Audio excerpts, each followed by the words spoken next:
제가 맡은 주제는 경계를 넘나든 교류와 고려의 다원성이라는 제목입니다. 여기 경계를 넘나든다는 건 국경 문제죠. 국경을 넘나드는 국제적인 교류가 이루어지고 그런 그 바탕 위에서 고려의 어떤 문화적인 성격이 다원적으로 이루어진다라고 하는 부분을 말씀드리는 겁니다. 다루는 시기는 11세기서부터 13세기 중반까지입니다. 요거는 흔히 얘기하는 고려 전기, 중기에 해당되는 시기죠. 물론 고려가 건국한 것이 918년, 그리고 후삼국을 통일한 것이 936년입니다. 그래서 고려는 10세기부터 존속을 합니다만은 10세기라고 하는 시기는 고려가 중앙집권화를 완비하지는 못해요. 고려가 성종 때까지는 이 집권체제가 좀 불안정하거든요. 그러다 성종, 현종 지나면서 고려의 집권체제가 안정화되고 우리가 아는 고려적인 특성들이 잘 나타나기 시작합니다. 전체적으로 강의의 순서는 이렇게 되고 있습니다. 우선 그 고려 전중기에 있어서 동아시아의 다원적인 국제관계가 어떠했는가. 여기서 다원적인 국제관계라고 얘기를 했어요. 이것은 동아시아의 어떤 세계 질서를 규율하는 힘의 중심이 어떤 한 나라가 패권을 장악하지 못하고, 물론 강국은 따로 있습니다만은 패권을 어떤 한 나라가 지지를 못하고 여러 나라들에게 국제적인 힘이 중심이 좀 분산되어 있다는 뜻입니다. 그리고 국제 간의 교류도 단순한 공식적인 외교관계 말고도 여러 가지 방식으로 이루어진다는 그런 그 내용을 내포하고 있는 것이 다원적인 국제관계다라는 뜻입니다.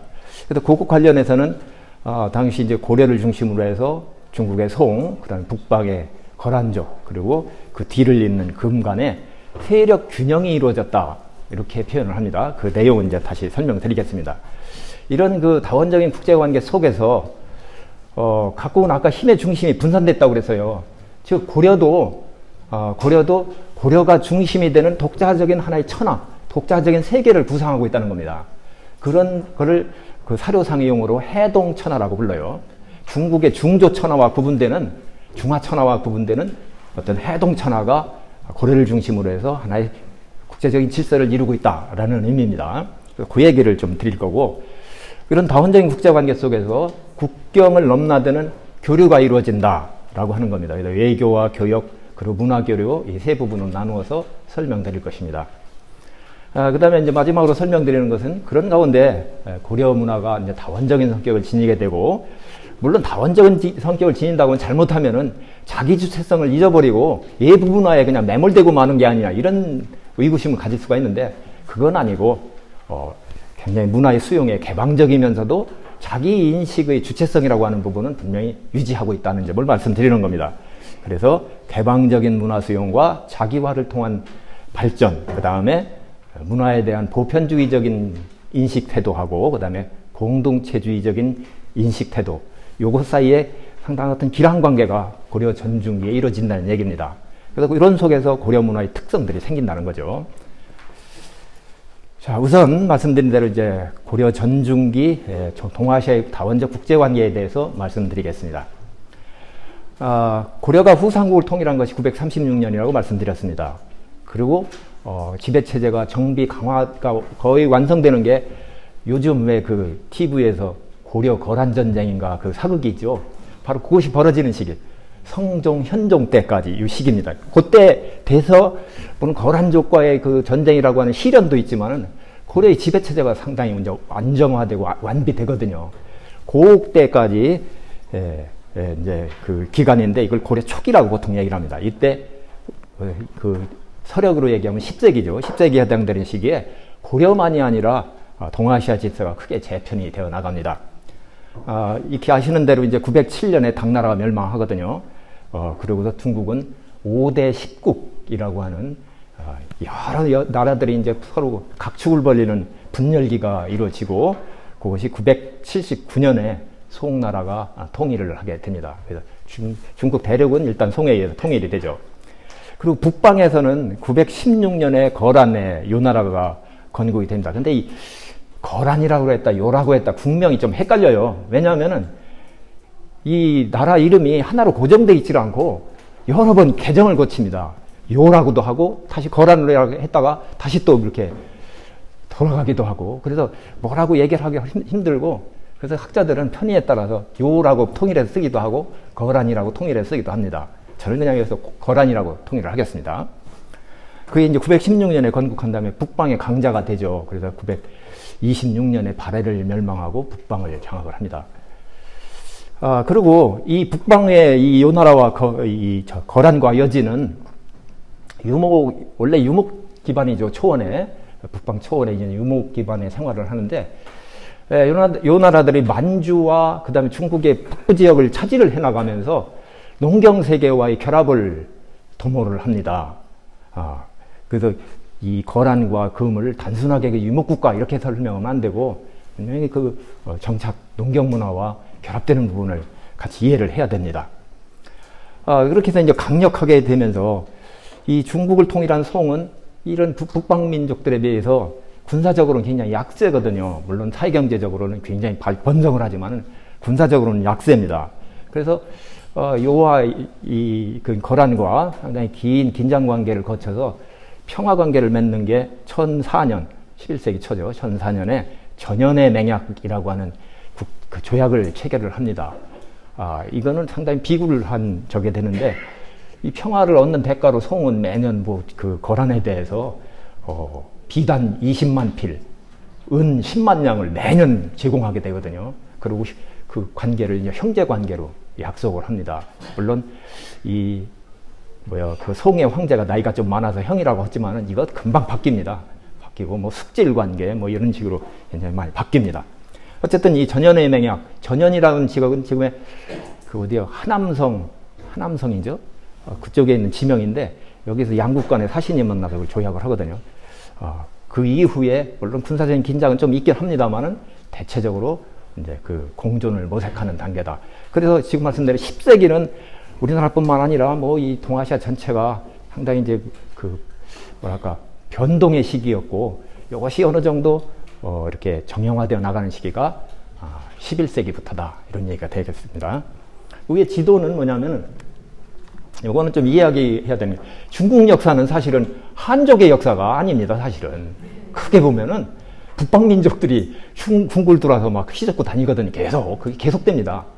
여러분 잘 아시는 것처럼 우이호촉 삼국 다음에 중국이 5호 16국 시대라고 하는 시대를 맞잖아요. 중원이 이 민족들이 들어와갖고 중국 민족들과 합쳐서 그 국가를 세웁니다. 그게 5호 16국 시대라고 하는데, 화북지역, 지금 그쪽이 전부 그 이민족 지배하에 들어가죠. 그러다가 이제 수가통이라고 당이 이어받아서 제국을 건설하는데, 당이 멸망하고 난 다음에 이제 5대 10국이 되고, 그 다음에 이제, 예, 헷갈려. 근데 재밌는 거는, 이 거란이, 보면은, 그, 송과의 국경선이, 중국의 북방 국경선은 보통 우리가 만리장성이라고 하는 장성이잖아요. 장성이 이렇게 있습니다. 그런데 이 거란은 장성 남쪽으로 지금의 연운 16주라고 해서, 당시 연운 16주라고 해서 지금의 이제 그 북경 지역입니다. 북경 지역에 16개 주가 있거든요. 이 지역을 차지를 해버립니다. 장성 남쪽으로 돌아 있어요. 물론 그렇게 되는 배경에는 여러 가지 역사적인 그 사정이 있는데, 이 후당의 절도사였던 그 석경당이라고 하는 사람이 있습니다. 석경당이라는 사람이 자기가 후당을 이제 넘어뜨리고 후진을 건국할 때 거란의 힘을 빌려요. 그러면서 그 대가로 장성 남쪽에 있는 연운 16주를 한량화를 하는 그 약속을 합니다. 그래서 그 이후에 이 지역이 바로 연운 16주가 거란의 영역 내에 들어가거든요. 이것은 중국 민족의 입장에서 본다면은, 이 정권의 입장에서는 매우 이건 불리한 거잖아요. 보통 장성이 북방 민족과의 경계선으로 해서 심리적인 안정감을 주는데, 장성 남쪽에 교두보를 지금 형성을 하고 있고, 이건 뭐 중국 민족들의 어떤 자존심을 건드리기는 것기도 하고 아주 상당히 문제가 됩니다. 그래서 송나라는 국가적인 목표가 연운 16주의 회복입니다. 여러분들 잘 아는 왕한석의 신법 있잖아요. 왕한석이 뭐 개혁을 해나가는데, 그 개혁은 물론 재정개혁 쪽에 이 초점이 맞춰집니다만 그 목표는 연은 16주의 회복입니다. 거란과의 관계에서도. 거기에 최종적인 목표가 세워지거든요. 그렇게 하고, 이제 거란은 뭐 이 연은 16주 거기까지만 이제 내려오는데, 그 다음을 잇는 여진의 금나라는 아예 화북지역을 점령을 해보잖아요. 그래서 북송을 멸망시키고, 화북지역을 점령한 다음에 이 송나라는 남쪽으로 내려가서 남정을 건국합니다. 이렇게 보면은 북방민족이 점차 내려오죠. 그리고 금을 잇는 몽골족은 아예 대륙을 다 차지를 해버리고, 그 다음에 여진의 청나라는 어떻게 합니까? 중국의 최대 판도를 차지를 하거든요. 그래서 어떤 의미에서 보면 이거, 중국의 역대 왕조는 이민족의 왕조다. 다 이렇게 얘기할 정도, 그런 시기가 더 많을 정도로 얘기할 수가 있습니다. 이것은 하여튼, 요 시기, 적어도 고려 전중기를 얘기를 할 때 이런 북방민족의 그 동향을 빼놓고서는 얘기할 수가 없다. 이렇게 말씀드릴 수가 있습니다. 자, 그 시기, 특히 이제 10세기 말 11세기 초에 고려는 거란과 3차에 걸친 전쟁을 치릅니다. 성종 때 1차 침입, 그리고 현종 때 2차, 3차 침입을 받죠. 여기 간단한 그 지도가 있습니다. 여기 이제 당시 거란군이 들어온 공격로들을 쭉 표시를 한 겁니다. 2차 침입 때는 거란 성종이 친정을 하죠. 자기가 직접 군대를 몰고 내려옵니다. 그래서 개경을 점령을 해요. 그래서 그 현종, 우리 고려의 현종은 나주까지 몽진을 가죠. 그런 뭐 여러 가지 피해도 있고 그럽니다만은, 군사적으로 보면은 고려가 군사적으로 뭐랄까요, 실패를 한 건 아닙니다. 이게 패배를 한 건 아니고, 왜냐하면 막판에는 다 이 거란족을 패퇴시키거든요. 그래서 군사적으로 굴복한 것은 아니지만은, 그러나 이렇게 내륙 깊숙이까지 거란군이 들어오고 이게 전쟁터가 돼버리니까 고려의 이 피해는 상당히 클 수밖에 없습니다. 당연히 이제 평화조약을 체결하는 게 중요하고, 그래서 1020년에 현종 때 거란과 평화조약, 고려가 거란에 조공을 하고 거란의 책봉을 받는 이런 관계를 체결을 하게 됩니다. 우리가 흔히 뭐 외교 관계에서 4대 관계라고 할 때 4대 관계의 형식적인 틀이 바로 조공 책봉 관계거든요. 이게 체결이 됩니다. 이후에 거란의 요구에 따라서 송과는 외교를 중단을 합니다. 거란이 고려를 들은 이유 중에 하나가, 큰 목적 중에 하나가 고려와 송이 결합된 동맹관계를 맺는 걸 크게 두려워했어요. 왜냐하면 거란의 주 공격로는 이 중국 쪽을 향해 있는데, 만약 고려가 송의 편을 들어갖고 만주 쪽에 대해서 일정하게 압력을 가하면은 이게 분산되는 바람에 거란은 좀 굉장히 불리할 수밖에 없죠. 그래서 이 송에 대한 본격적인 공략 전에 고려를 일단 자기 통제하에 넣으려고 이렇게 공격을 해 두은 겁니다. 그래서 이 거란의 요구에 따라서 고려는 송과의 외교 관계를 중단했지만, 이렇게 공식 외교가 중단된 시기에도 경제 문화적인 교류는 지속이 되어 나갑니다. 당시 송은 이 경제 문화가 매우 번성해서 국제 교역의 중심이 됩니다. 우리가 실크로드 국제무역을 보통 얘기를 하죠. 이것이 보통 이제 한나라 이때 굉장히 실크로드 교역이 번성을 하고, 당대에도 실크로드 교역이 강성해집니다. 그런데 당대부터는, 특히 10세기, 후반 10세기부터는 해상을 통한 이 서역과의 교류가 매우 활발해집니다. 송대에 들어와서는 이 해상을 통한 이 루트가 매우 이제 번성해지죠. 그래서 당시 송나라는 세계에서 경제 대국이라고 부를 수가 있습니다. 세계에서 그 정도의 경제 수준을 이루고 있는 나라가 당시에는 없었거든요. 국제교육의 중심이 됩니다. 고려는 계속 말씀드리지만은 외교관계와 무관하게, 여기 외교관계는 지금 단절되어 있는 상태니까 송상인이 중심이 된 국제교역체제에 접속함으로써 교역, 교류 이런 것들이 굉장히 다양하게 활성화된다 하는 점을 말씀드릴 수가 있습니다. 즉 이건 외교관계는 무관하게, 물론 외교관계에 맺어진다면 더 활성화될 수가 있겠죠. 그래서 외교관계가 다시 재개되는 것이 다음에 설명을 드릴 문종 때입니다. 11세기 중후반이죠. 1071년에 송과 외교 관계가 재개가 됩니다. 문종이 이런 그 송과의 외교 관계를 재개하려고 했던 목적 중에 하나는 고려가 현종 때부터 점차 중앙 지배층 사이에서 문벌화가 진행이 되어 나갑니다. 대대로 이제 관직계에 나가고 그걸 사회적인 위세를 갖는 그 문벌들이 현종 때부터 대거 생기기 시작하거든요. 그래서 어떤 분들은 고려 초기의 지배층을 호족이라고 부르고 그 다음에 고려 중기 이후를 문벌귀족 이렇게 이제 얘기하는 분들이 있을 정도입니다. 그게 성종, 현종 때부터 이제 형성되기 시작하는 거거든요. 이렇게 문종 때쯤이 되면은 강한 문벌 세력들이 굉장히 강해지니까 이런 사이에서 왕이 국정의 리더십을 장악하기 위해서는 어떤 이슈를 선점을 해갖고 그걸 주도적으로 끌고 나갈 필요가 있습니다. 이때 그 한 수단이 바로 왕이 주도해서 외교를 다변화하는 정책을 펴게 되죠. 그 전에 외교는 지금까지 설명드렸던 것처럼 거란과의 관계에 초점이 맞춰져 있었습니다. 송관 외교가 단절되어 있었거든요. 이걸 다시 복구하겠다는 겁니다. 그리고 일본에 대해서도 일본은 굉장히 당시에 이제 일본은 10세기서부터 14세기 중반까지 굉장히 세국 정책 비슷한 거래요. 그래서 외국과 전혀 공식적인 외교 관계를 맺질 않습니다. 그런 속에서 이제 문종이 적극적으로 이제 일본과 외교 관계를 타진을 합니다. 뒤에 다시 한번 설명 나올 텐데, 근데 일본에서는 그걸 거절을 해서 외교 관계의 발전으로까지 나가지는 않습니다만은 일본과의 관계도 한번 타진을 해보고, 그리고 북방에 있는 여진족들을 적극적으로 고려로 끌어들이는 그런 정책들을 펴게 되죠. 마침 이 시기에 송도 이 신법당, 왕한석이 신법당이 정권을 잡으면서 신법개혁을 추진했고, 아까 말씀드린 그 신법개혁의 최종적인 목표는 북방에 대한 회복, 북방 영토의 회복에 있었다고 그랬습니다. 이걸 하면서 고려와 동맹해서 거란을 견제하는 정책을 구상을 합니다. 그렇기 때문에 송에서도 외교재개에 매우 적극적으로 나오게 되죠.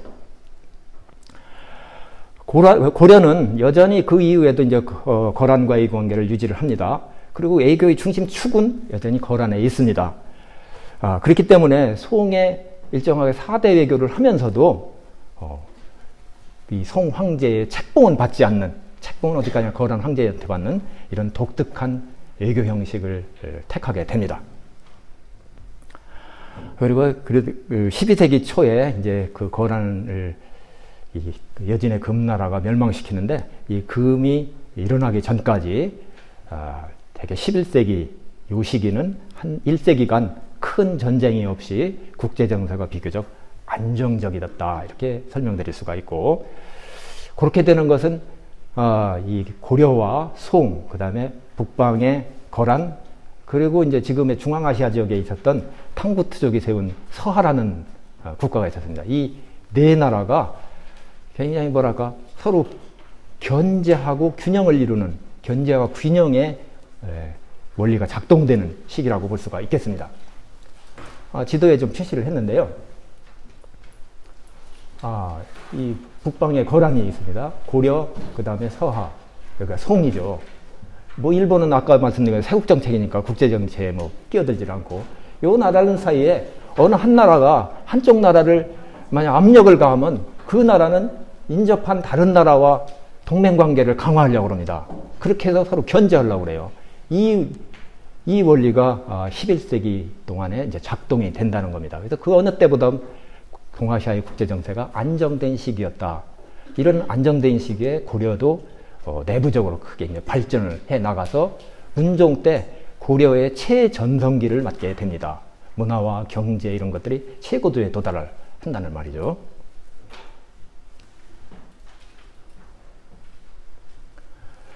자, 그 여진과의 관계입니다. 고려는 그동안 이제 여진을 번으로 인식을 했습니다. 여진은 당시에 뭐 국가를 아직 세우질 못하는 단계에서 그러니까 제후 비슷하게 고려의 통제하에 있는 그런 지역으로 인식을 했습니다. 물론 당시 여진은 생여진, 수겨진이라고 해서 이 거란의 통제를 받습니다. 수겨진은 거란의 이 호구에 직접적으로, 호적 같은데 직접적으로 올라서 직접 지배를 받는 여진족들을 수겨진이라고 했고, 이건 보통 만주 쪽에 있습니다. 그런가 하면 연해주나 이 흑룡강성 이쪽 지역에 있는 것은 생여진이라고 불러갖고, 이것은 거란이 직접 지배를 하지 못하고 간접적으로 그 수장들을, 그 부족들의 수장들, 장을 중심으로 이렇게 통제를 하는 간접 지배를 받고 있었거든요. 그런 속에서 고려는 이런 그 만주나 이 연해주 지역의 여진에 대해서 고려도 나름대로 통제권을 행사하려고 합니다. 고려에서 그 수장들한테, 족장들한테 관직을 주고 적극적으로 고려를 끌어들이는 거거든요. 그래서 그걸 번으로 인식하면서 그런 이제 정책들을 펴는데, 그러다가 12세기 즈음 해서 지금 저기 하얼빈 그 흑룡강등 지역에 중심을 이루고 있던 완안부 여진, 여진의 부족 이름입니다. 완안부 여진의 힘이 강성해지기 시작해요. 그러면서 막 부족을 통일해 나가요. 이게 고려 북방 지역을 표시를 하는데, 이 지역, 고려의 이게 천리장성이 북방 경계로 있고, 이 지역이 이제 여진말로 갈라전이라고 하는 지역인데, 한경 남북도, 그 다음에 저쪽 그 두만강 유역을 당시 여진족들은 갈라전이라고 불렀어요.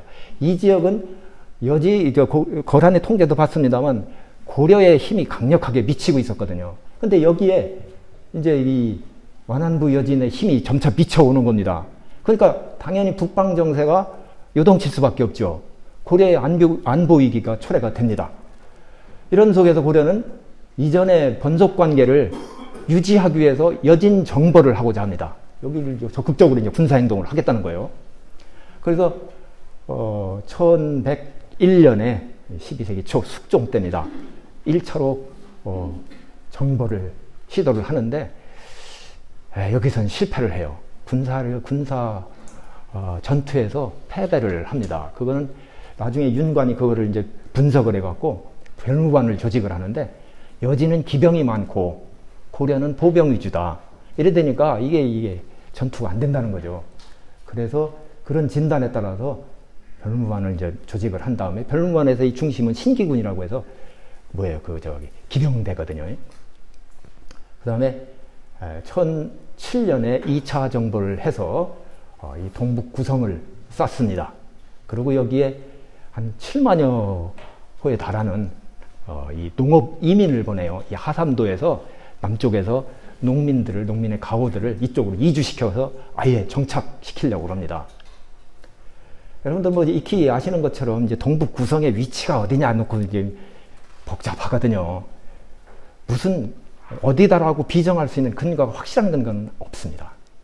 현재 논의되고 있는 설은 세 가지입니다. 하나는 함흥평야설에서, 이거는 보통 옛날에 그 일제 식민사가들이 주장한 게 있어요. 함흥평야 요쪽 지역에 국한되어 있다라고 하는데, 이건 다 폐기가 됐습니다. 현재 그 두 가지 설이 지금 대립되고 있는데, 하나는 요 두만강 이남 길주 백두산에서부터 뭐 옛날 뭐 그 산맥 개념에 의하면 마철령 산맥인가 마식령 산맥인가 있죠. 이 백두산에서 내려오고 여기 이제 함경산맥이 나가는 요 마철령 산맥이 맞을 겁니다.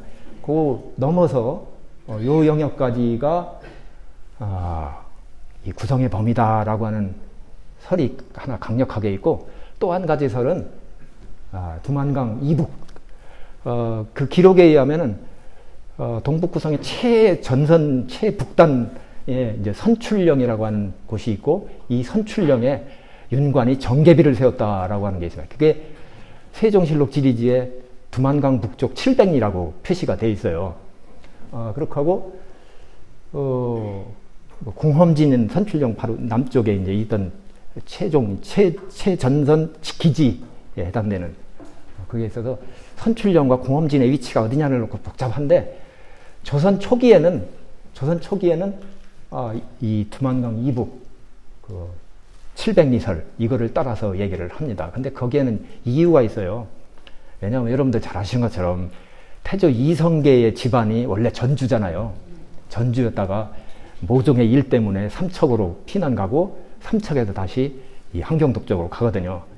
그 이안사라고 태조의 고조가 되는 분인데, 이분이 알동이라고 하는, 당시 지명으로 알동이라고 하는데, 어떤 분은 그걸 오동이라고 읽는데 오동이 아니고 원래 발음이 알동입니다.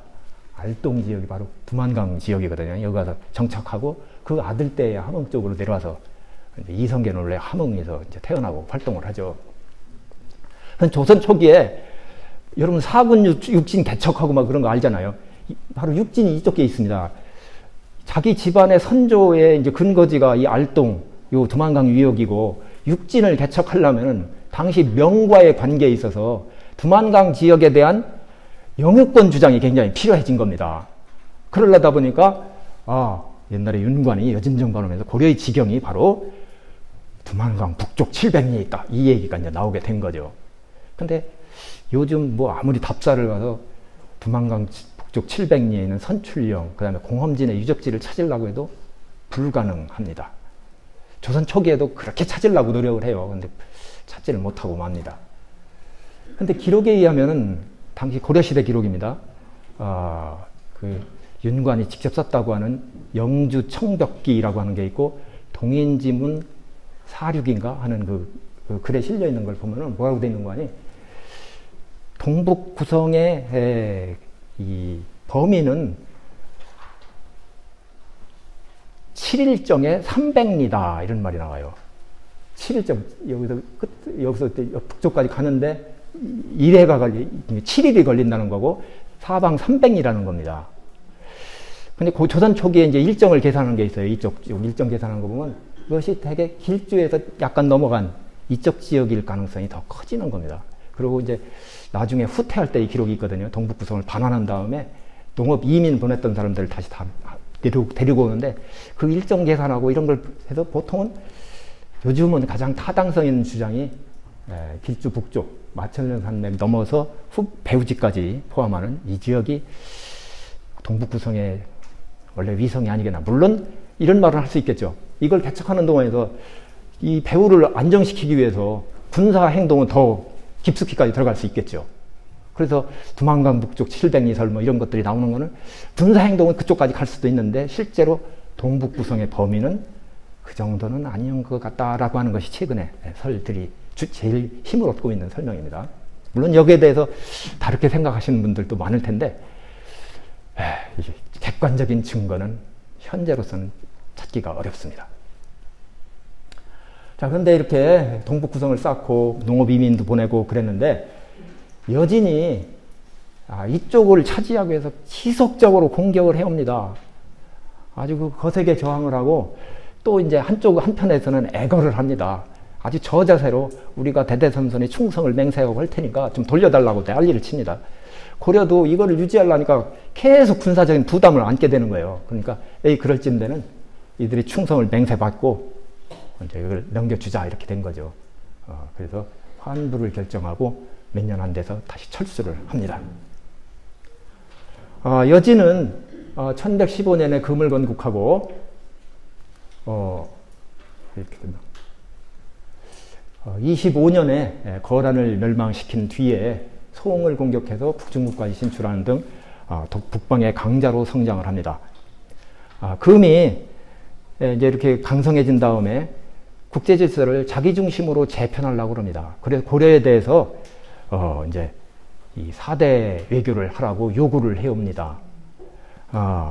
그래서 1126년에 이 금과 조공책봉 관계를 체결하게 되죠.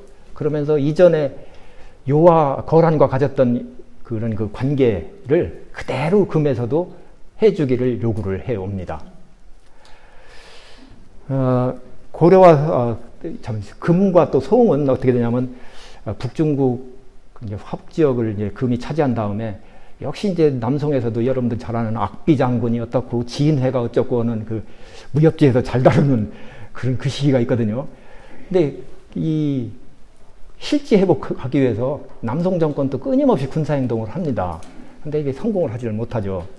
그러다가 1141년에 화의파가 이제 주동을 해서 회수를 아까 지도에서 여기 회수 표시가 안 나왔구나. 요 지역입니다. 여기가 황하가 있고 장강이 이쪽으로 흐르고 이 사이에 회수라고 하는 지역이 있거든요. 그 회수를 국경으로 해서 화의를 체결을 합니다. 역시 이제 그 이후에 동아시아의 국제 정세는 또 안정화되어 나갑니다. 그래서 고려, 남송, 금, 서화 사이에 이전에 10세기에 그랬던 것처럼 안정적인 관계가 유지되고, 이런 관계는 이 12세기 후반에 이제 그 몽골이 크게 흥기를 하면서 다시 동아시아 정세가 급변하게 되는데, 그때까지 어느 정도 안정적인 관계를 맺게 된다는 것입니다. 자, 이런 속에서 굉장히 다원적인 국제관계다 이렇게 얘기했습니다. 힘의 중심이 하나로 돼 있지 않고 여러 힘이 작용하고 있다 그랬는데, 고려는 그 나름대로 자기가 중심이 되는 천하질서를 구축했다고 그랬습니다. 그것이 바로 해동천하라는 표현입니다. 당시 송과 거란, 금은 물론 고려, 서하, 일본, 베트남 등이 천자 또는 황제를 자칭을 합니다.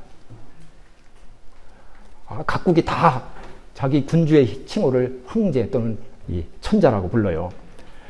그러면서 자국 중심의 세력권을 일정하게 형성합니다. 자국이 중심이 되고 그 인접해 있는 지역들을 하나의 번속시키는 이런 세력권을 형성해서 각기 천하의 중심이라고 인식을 합니다. 고려는 왕이 천명을 받아서 사만을 일통한 해동천자라고 인식을 합니다. 해동천자. 그리고 해동천자가 다스리는 지역이 바로 해동천하가 되는 거죠. 이 해동천하는 분명히 중국 천하와는 구분이 되는 자기 인식을 갖는 거고, 내부적으로는 후삼국 통일 이후에 굉장히 다원성을 지니면서도 통합된 천하를 상정을 하게 됩니다. 이 일통의식, 이건 뭐냐면 이제 해동천하를 하나의 통일한 군주, 통일한 왕조라는 의미에서 이제 일통, 요즘은 통일통이라는데 이 시기는 일통이라는 말 많이 썼어요. 통일이라고만 하는 영역적으로 합치는 것만 보통 생각하기 쉬운데, 이 시기 일통이라고 하는 것은 이념적으로도 영토의 통일뿐만 아니라 그 내부에 살고 있는 사람들의 평화에 대한 염원을 담습니다. 그래서 일통천하라는 말을 많이 쓰는데, 왕의 천명을 받은 왕에 의한 정치적 이상의 실현, 즉 평화와 번영에 대한 기대를 담는 표현입니다. 그래서 사만일통의식이라고 하는 것이 신라 말기 이래 이 한국사에서는 크게 이제 하나의 화두가 되어 나갑니다. 이게 굉장히 내부적으로 문제가 많이 발생하고, 특히 후삼국으로 분열되고 사람들이 살기가 어렵거든요. 이런 속에서 천명을 받은 천자가 일통을 해가지고 좀 평화로운 세계, 그 번영을 이룰 수 있는 그런 천하를 좀 구성을 해야 되겠다는 겁니다. 그 사만일통의식, 이때 사만은 후삼국을 얘기를 합니다. 이걸 통일하는 하나의 왕, 이런 얘기가 되겠습니다. 그에 따라 고려는 신라의 구체제를 극복하고 민생을 고려해서 민족제의 통합성을 강화하며 또 국가의 공공성, 이것을 높이기 위해서 노력을 합니다. 그리고 이때 사만일통이라고 할 때 일통의 범위는 후삼국과 발해 유민을 포함할 뿐만 아니라, 여기에는 아까 인접지역을 번속시킨다 했잖아요. 천리국, 탐나국, 우산국 등과 당시 동서번으로 불리는 여진을 포함하는 해동천하의 범위였습니다. 천리국이라고 하는 것은 천륵이라고 표현되기도 하는데, 이건 뭐냐면 지금 그 흥룡강성 지역에 있었던 그 조그만 나라입니다.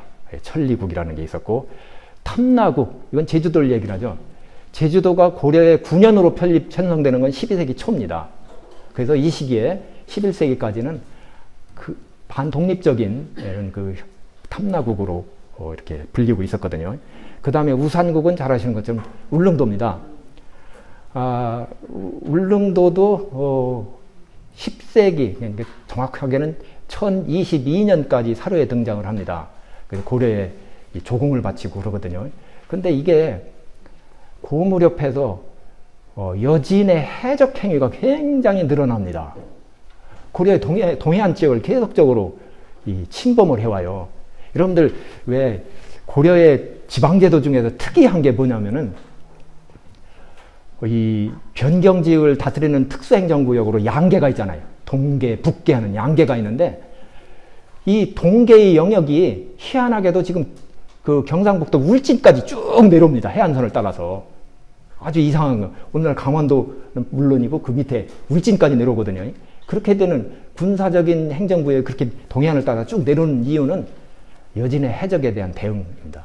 그래서 그 지역을 군사 통치를 하게 되는 거죠. 근데 하여튼 그 여진의 해적이 굉장히 이제 그걸 동해안 쪽, 울릉도 이쪽을 이제 공격을 해오니까, 이 우산국에 있었던 이 사람들이 대거 고려로 내지로 이주를 해옵니다. 그러면서 그 시기에 울릉도 쪽은 거의 공도화가 됐던 것 같아요. 비어있던 것 같습니다. 어쨌든 11세기 이때까지만 하더라도 천리국, 탐나국, 우산국 등이 고려에 번속하는 관계로 나오고, 아까 설명한 대로 동번, 서번에서 만주 쪽, 지금의 연해주 쪽에 있었던 이 여진족들이 고려의 통제하에 들어옵니다. 그래서 그것을 그렇게 그 지역까지 아우르는 범위를 고려는 해동천하라고 인정을 했다는 겁니다. 참고자료입니다. 지금 뭐 해동천자, 해동천하를 열심히 설명을 했는데, 이걸 사료에서 한번 보고자 해요. 고려사의 악지에 실려있는 소각 중에 풍입송이라고 하는 고려 소각이 있습니다. 그걸 좀 번역을 했는데, 내용이 이렇게 돼 있죠. 해동의 천자이신 지금의 황제, 고려의 황제를 설명합니다. 부처와 하늘이도와 교화를 펴러오셨네. 세상을 다스려 은혜가 깊은 것이 원근과 고금에 드물구나. 외국에서 달려와 귀의하니 사방 변경이 편안하고 깨끗해져서 무기를 버려둔다. 쭉 나가면서 남만과 북적이 스스로 내조하여 온갖 보물을 우리 임금의 뜰에 바치네, 이런 말이 나오죠. 그래서 남만 북적은 중국에서 전통적으로 중화를 둘러싸고 있는 남만 북적 동의서용하는 오랑캐 영역이 있잖아요. 고려도 해동천하에 고려를 중심으로 해서 남쪽에 남만 있고 북쪽에 북적이 적이라고 하는 오랑캐가 있다는 거예요. 물론 북적은 이때는 당연히 어디겠어요? 그 여진이나 이쪽을 가리키겠죠. 그 남만 하면은 보통 뭐 지금 탐나 뭐 이쪽을 염두에 둘 거고요. 그래서 고려가 하나의 독자적인 천하, 해동천하의 중심이다라고 하는 것들이 인정이 된다는 겁니다. 이건 사실은 고려뿐만 아니고 옛날 고구려도 이런 천하의식을 가지고 있었죠. 고려가 중시되는 천하를 의식을 갖고 있었는데, 그 뒤를 이어서 고려가 했고, 이후에 이런 천하의식은 단절이 됩니다. 원간섭기 이후에 조선시대까지는 이런 천하의식은 사라집니다. 이런 천하의식의 바탕을 두고 고려에서 이제 팔관의 연등에서 국가적으로 이런 종교 행사가 있잖아요. 이 팔관에 외국인들이 조화를 왕이 받는, 조화라는 것은 조공을 바치면서 축하는 그런 의례입니다. 이것을 받는 의례를 거행을 합니다. 그 참고자료가 하나 있는데, 이게 정종 때 기록에는 11세기 중반, 전반기에 해당되죠. 팔관회를 열고 왕이 신복루에 거동해서 백관에게 술과 음식을 하사했다. 그 다음에 쭉 이렇게 나가고, 여러 지방관들이 표문을 올려서 축하했다. 송해 상인, 동번, 서번, 탐나국도 토산물을 바쳤으므로, 즉 이제 공물을 바쳤다는 거예요. 의례를 관람하는 자리를 하사했는데 뒤에 상례가 되었다. 즉 그래서 이런 그 외국인들이 조화를 바치러 오면은 이들은 고려 천자, 고려 황제의 이 통제를 받는 조공국의 사신으로 이 대우를 하는 겁니다. 그래서 이런 부분들이 상당히 좀 재밌는 것 같다, 이런 얘기죠. 물론 이렇게 고려뿐만 아니라 아까 동아시아, 동북아시아에 있는 모든 나라들이 다 그랬다고 했습니다만은, 각국이 이 독자적인 천하의 중심이라고 인식을 한다 하더라도 여긴 일정한 한계가 있습니다. 뭐냐면 현실 외교상으로는 나라 사이에 힘의 우열의 관계는 분명히 있거든요. 그래서 고려가 거란에 대해서 이렇게 그 조공을 바치고 사대 외교를 합니다. 천하의 중심에서 거란이 중심된 천하 속에 번속 관계로 또 들어가거든요. 이런 관계가 있습니다. 당시 서하의 군주도 스스로 황제라고 칭하면서 티베트, 타타, 장애, 자우어, 타타, 장애, 자우어, 이건 다 지금의 중앙아시아에 있던 도시국가들입니다. 이런 나라들의 조공을 받으면서 한편으로는 또 송으로부터 또 책봉을 받는 이런 관계가 마치 고려가 그랬던 것과 비슷한 거죠. 내부적으로 황제국 체제를 유지해서 군주의 위상을 높이고 또 번을 통제하는 한편에 있어서는 강대국과의 외교에서 이런 그 개서적인 사대 외교를 함으로 해서 충돌을 피하는 이런 외교 자세를 보였다, 이렇게 설명할 수가 있겠습니다. 이게 이 시대의 국제관계의 외교 자세였다 하는 거죠. 자, 다음에 이제 경계를 넘나든 국제교류의 실상입니다. 이런 그 다원적인 국제질서 속에서 국경을 넘는 그 교류가 굉장히 다원적으로 또 이루어진다는 얘기예요. 애교 관계는 지금까지 쭉 설명했기 때문에 빼고 이제 교역을 먼저 설명을 하겠습니다. 송과의 교역. 아까 설명드렸습니다. 외교가 중단됐던 시기, 약 한 50년 정도 되던 그 시기에도 민간 교역은 굉장히 활성화되어 나갑니다. 고려의 수출품은 금, 은, 동, 인삼, 잣 이런 것들이고 고려가 수입하는 것은 도자기, 비단, 약재, 서적, 차 뭐 이런 것들이 중심이 됩니다. 자, 그리고 당시 이제 교통로입니다.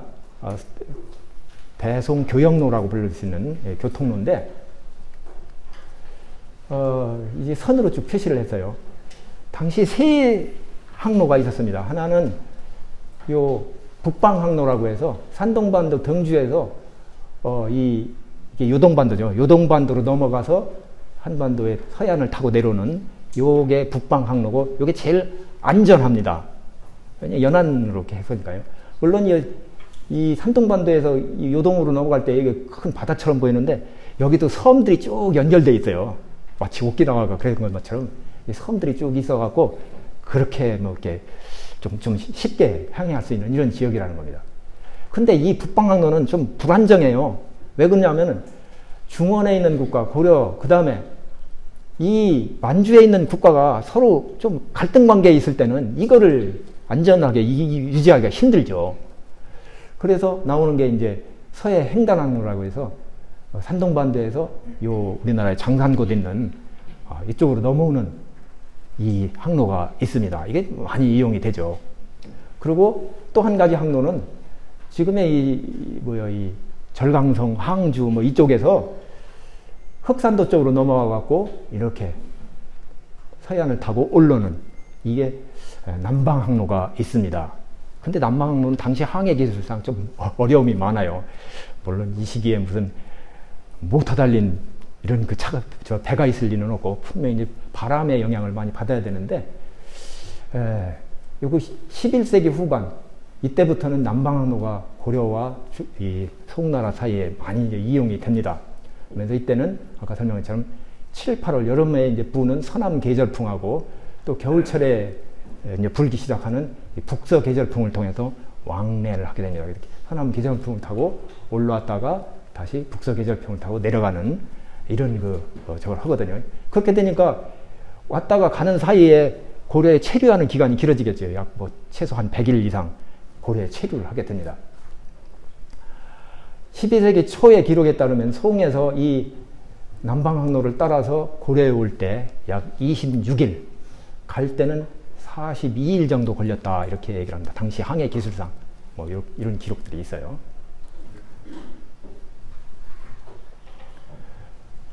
이 고려사에 수록되어 있는 당시 송 상인이 고려에 온 기록은 135건에 약 한 5,000명 가까이 확인이 됩니다. 물론 여기에 누락된 것들이 굉장히 많죠. 공식적인 기록에 이제 올라가 있는 것만 그런 거니까 상당히 왕래가 빈번했다 이렇게 우리가 볼 수가 있겠습니다. 이들은 소위 병남도라고 불리우는 예성항으로 들어와서 개경에 있는 객관에 머물면서 아까 얘기했던 그 팔관에도 참여하고 막 이런 저걸 보이거든요. 방문을 헌상하고 교역에 참여를 합니다. 요거는 지금 대동여 지도를 제가 일부를 인용을 했는데 요 개성 부근의 지도입니다. 요가 개성입니다. 여기 송악산이 있고 개성이 이렇게 분지형으로 되어 있죠. 요건 쭉 이렇게 연결되어 있는 것은 당시 고려의 이제 고려는 전통시대의 지리 개념에 대간이니 무슨 정맥이니 하는 그 삼경표가 있거든요. 그에 따르면 우리나라의 등줄기는 백두대간이고 백두대간으로부터 여러 그 산줄기들, 강줄기들이 흐르게 되어 있는데 개경까지 오는 이 줄기가 바로 백두대간에 걸러지는 예성, 남, 임진, 북정맥입니다. 그 정맥이 지기가 뭉치는 곳에 개성이 있다는 거죠. 여기가 예성강, 여기가 임진강이고 한강은 이쪽으로 흘러 들어가죠. 개성은 아까 그 병남도를 얘기하는 병남도가 바로 여기입니다. 병남도에서 개성까지 거리는 12km, 약 30리. 그러니까 아침에 일찍 출발해갖고 저녁 늦게 일 보고 들어올 수 있는 이 거리라고 볼 수가 있겠습니다. 예성강 하구에 병난도가 있죠. 아까 말씀드린 것처럼 이들은 송나라 상인들은 100일 이상 고려에 체류하는 동안에 뭐 좀 이상한 얘기지만 현지처를 두고 생활하기도 합니다.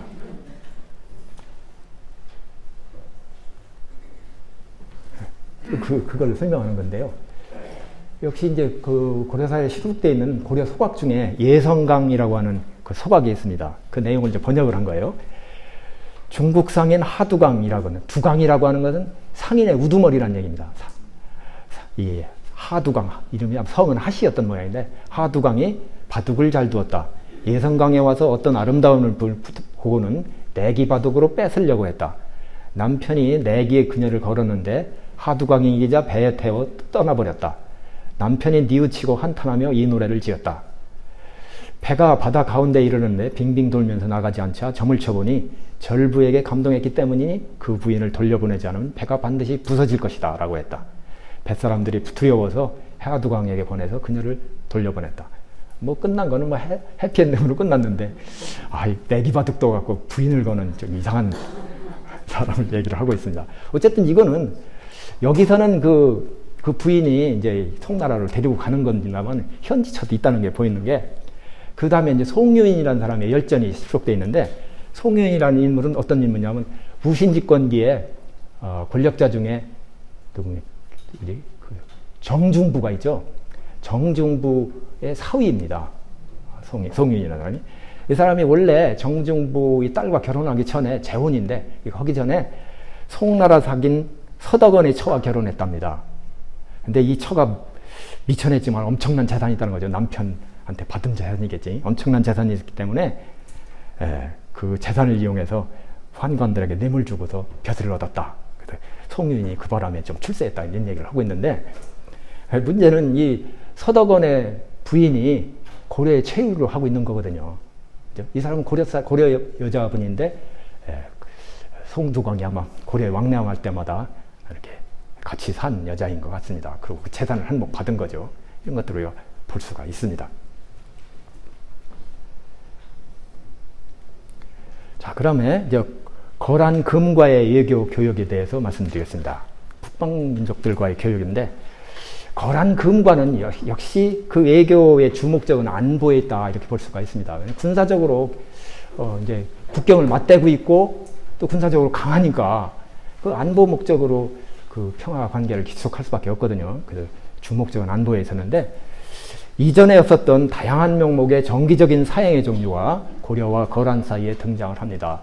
물론 중국에 대한 외교 사실은 뭐 이전에 삼국시대도 있었고 통일신라 시대도 다 있었죠. 그런데 요 금과의 관계에 있어서 그 어느 때보다도 사신왕래가 빈번하고 다양한 명목으로 이루어집니다. 사신은 물론 가갖고 정부 간의 공식적인 의견 교환도 되지만은 간첩행위를 하는 거죠. 사신단이 가서 하는 게 뭡니까? 그 정세를 살피고 오고 가면서 군사시설 같은 거 정탐하는 거거든요. 사신단의 주목적 중에 하나가 간첩행위거든요. 그러면 자주 이제 보내면서 그런 것도 파악하게 되는데, 그래서 물론 하정사라는 건 정월 초하룻 날 축하 사신을 보내는 거, 이건 뭐 어느 때도 다 있습니다. 그런데 계절별 문화사, 계절별로 뭐 황제의 문후를 여쭌다 해갖고 사신을 보냅니다. 황제와 태후의 생일에 대한 절일사, 생신사, 뭐 어쩌고 저쩌고 하고 굉장히 여러 사신들을 보냅니다. 그래서 한때는 1년에 6차례 공식적인 사신을 보내기도 한다는 거예요. 이렇게 중국과 사신을 자주 왕래한 경우가 우리 역사에는 없습니다. 그 목적은 역시 안보 때문에 그렇다 볼 수가 있죠. 그리고 이렇게 조정 간의 공식적인 의관계 말고도 고려 조정과 거란의 동경, 거란은 소경, 그 다경제도를 택하거든요. 동경, 서경, 남경이 하고 많고 황제가 순행을 합니다. 그런데 우리나라와 제일 이제 맞대고 있는 그 경 중에 하나가 동경인데, 동경 지방관, 동경 유수관이 있죠.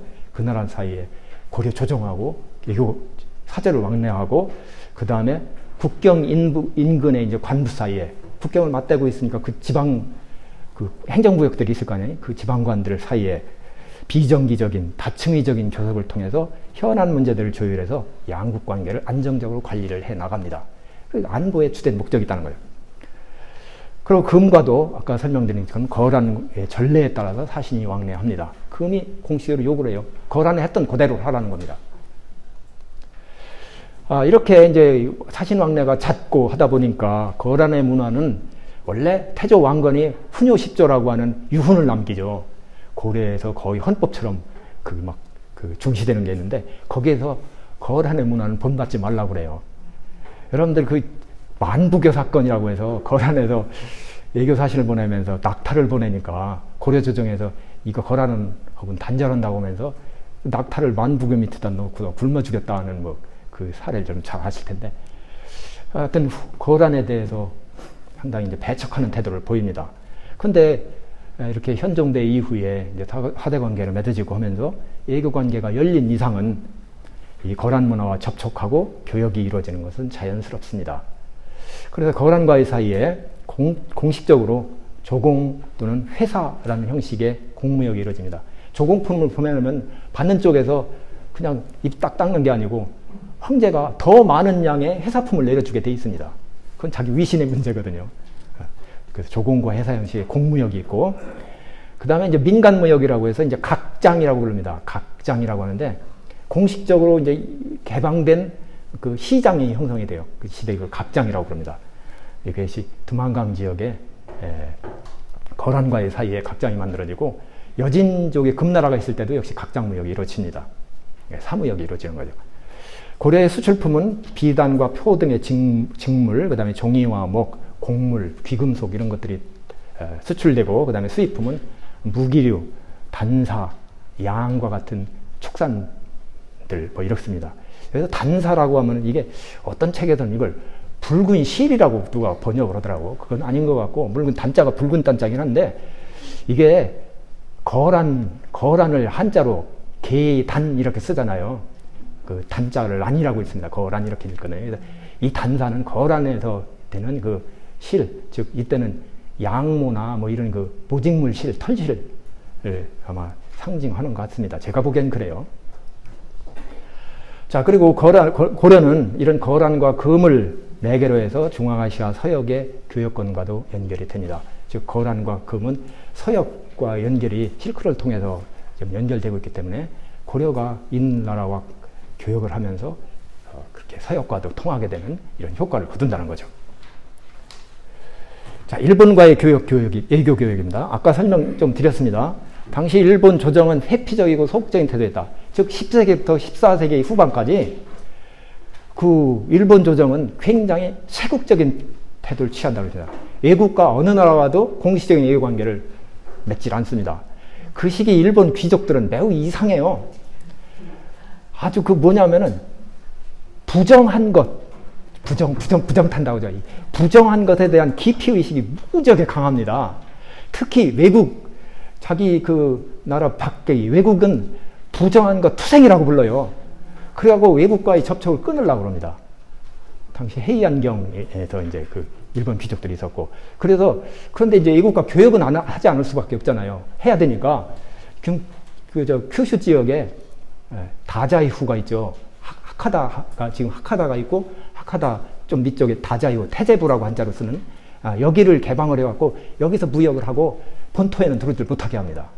그럴 정도로 굉장히 세국적인 태도를 취하는데, 그래서 문종 때 일단 외교 타진을 했는데 이게 안 먹힙니다. 그래서 일본과는 외교 사용이 극히 드물죠. 그렇지만 일본 상인들은 옵니다. 그래서 와서 토산물이나 중개무역품들을 바치고 교역을 했고, 그리고 이 고려와 가까이에 있는 스시마, 이키시마, 사스마 이런 곳의 관청에서 지방관부입니다. 지방관청 차원에서 교역 목적으로 방모를 바치기도 합니다. 그래서 이건 아직 좀 그렇게 신빙성이 완전히 100%인지는 않은데, 기록에 의하면 11세기 중후반에 일본과 진봉 관계가 성립돼서 일본이 매년 한 차례 배 2척으로 진봉하도록 정해져 있었다고 그럽니다. 근데 다른 기록은 내가 확인을 못했어요. 하여튼 이게 있긴 있습니다. 이런 규정이. 하여튼 일본과는 사무역은 많이 이루어지는데 공적인 무역은 단절되어 있다. 이렇게 말씀드릴 수가 있겠죠. 자, 그 다음에 서아시아 대식국, 즉 아라비아 상인들이 이제 들어온다는 거예요. 11세기 전반기에 사료상 3건이 확인됩니다. 대식국 상인, 아라비아 상인이 고려에 온 게 한 번에 100여 명씩 온 걸로 되어 있고, 수은, 용치라고 해서 이거는 코뿔소의 뿔이나 상아 같은 거, 코끼리 상아 같은 거를 말하는 것 같아요. 그 다음에 점성향이라고 해서 지금 베트남 지역에서 생산되는 그 향료가 있습니다. 그 다음에 모략이라고 해서 역시 그쪽 지역에서 생산되는 약재가 있습니다. 이 감람나무과에서 그 나무 진액이 굳어서 된 게 뭐 모략이라고 그러는데, 그 다음에 대소목이라고 해서 약재나 염료로 쓰는 그 목재가 있습니다. 이런 것들을 주로 상품으로 들여옵니다. 고려는 육상으로, 아까 실크로도 연결된다고 했었잖아요. 육상만 아니라 동중국해, 남해, 인도양 향로를 통해서도 인도 또는 아랍과 연결이 됩니다. 여기 당시에 이제 동서 교역로를 전부 표현한 거예요. 이거는 뭐 시기적으로 여러 시기 것이 다 하나로 이렇게 뭉쳐져 있는데, 여기가 실크로드 교역이죠, 그죠? 실크로드는 크게 세 루트가 있습니다. 하나는 초원의 길이라고 해서, 여기 이제 중간에 이제 중국, 지금 중앙아시아 지역에 타클라마칸 사막이 있고, 북쪽에 이제 천산산맥이 흐릅니다. 천산산맥 북쪽으로 가는 천산북로, 초원의 길이라고 부르는 이 루트가 하나 있고, 그 다음에 천산 남쪽으로 길이 두 개가 있습니다. 서역북로라고 해서 타클라마칸 사막 북쪽으로 가는 서역북로, 남쪽으로 가는 서역남로가 있습니다. 이런 것들이 세 가지 루트를 통해서 교역이 이루어지죠. 한나라, 당나라 때까지 이게 아주 그 무역의, 동서교역의 중심을 이룹니다. 그러다 당대부터 특히 10세기 이후에 이제 크게 번성하기 시작한 것이 해로를 통한, 항로를 통한 그 무역들이죠. 그래서 이 항주 쪽에서 이 광주, 천주 이쪽을 통해서 말라카 해협을 통해서 인도로 가는, 물론 이건 한 번에 가지는 못합니다. 당시 해양 기술상 한 번에 가지는 못하고 중간 기착지를 이용해서 계절풍을 이용해서 가고 할 수밖에 없거든요. 그렇긴 하지만 이 시대에도 인도양과 요 중국해를 잇는 구역로들이 형성이 되고 있고, 아마도 우리나라에 온 이 대식국 상인들은 이 해로를 통해서 온 것 같아요. 북쪽을 통해서 온 기보다는. 그리고 고려 시기 기록에 어떤 스님이, 인도 스님이 고려에 왔다가 귀국할 때 해로로 갔다는 그 기록이 또 나옵니다. 다원적 국제관계 속에서 문화교류에 대해서 설명드리겠습니다. 다원적인 국제관계 속에서 국가 사이에 맺어지는 관계는 그 목적과 행위자 이런 것들이 굉장히 다양하게 나타났고, 그리고 다면적으로 교류가 이루어졌다. 굉장히 다양했다. 이런 얘기입니다. 그래서 상인, 승려, 유학자, 의사 또는 기술자 이런 사람들이 공적, 뭐 외교관계를 통한 공적인 교류든지 아니면 사적으로 다양하게 교류하고 조정 간의 교섭을 촉진하고 매개하기도 했다. 이런 얘기입니다. 이 사례들을 좀 들으면은 이제 의사의 교류 활동을 한번 예를 들어보기도 합니다. 이 시대 독특한 게 의사를 통한 국제교류거든요. 대송 외교를 재개할 때 당시 문종이 풍비를 앓고 있었다 그래요. 이게 좀 마비 증세 같은 건가요? 뭐 이런 걸 좀 앓고 있었던 모양인데, 그 신병 치료를 구실로 송에 이 의사를 좀 보내달라고 요청을 하고, 그기에 그걸 이용을 해서 또 이렇게 사신도 보내고 막 이럽니다. 그리고 이제 고려의 의술이 좀 낮으니까 좀 교육해달라고 뭐 하면서 여러 번 송의 의사 파견을 요청을 하고, 송이 적극적으로 화답해서 바로 11세기 중반부터 송의 이 의사들, 이런 사람들이 여러 번 고려에 들어와 갖고 교육 활동을 하고 치료 행위를 하고 그렇습니다. 그리고 어떤 기록에 의하면 그래요. 또 이 의사들이 오는 거는, 고려가 의사를 파견해달라는 것은 구실은 뭐 왕의 질병치료니 의술 교육이냐 하지만은 실제적으로는 의사들을 통해서 이 정확한 어떤 정보 같은 것들을 전달받고, 또 은근히 공식적으로 얘기하지 못하는 부분을 의사의 입을 빌려서 황제한테 들어가게 하려고 했다. 이런 게 송측의 기록에 나옵니다. 그런 기록이 남겨진 이유는 뭐냐면, 아까 송에서 왕한석의 신법당 얘기를 했잖아요. 송의 정계에서는 신법당과 구법당 사이에 정책 대결이 벌어집니다. 신법당 측에서는 적극적으로 이 고려와 동맹, 그래서 연려 제요 정책이라고 그러는데, 고려와 동맹을 맺은 다음에 그걸 통해서 거란을 좀 통제하자, 이런 정책 방향을 핀 데 비해서 이 구법당 쪽에서는 거란과 그런 관계 가질 거 없이 거란과 어쨌든 평화를 유지하는 게 중요하다.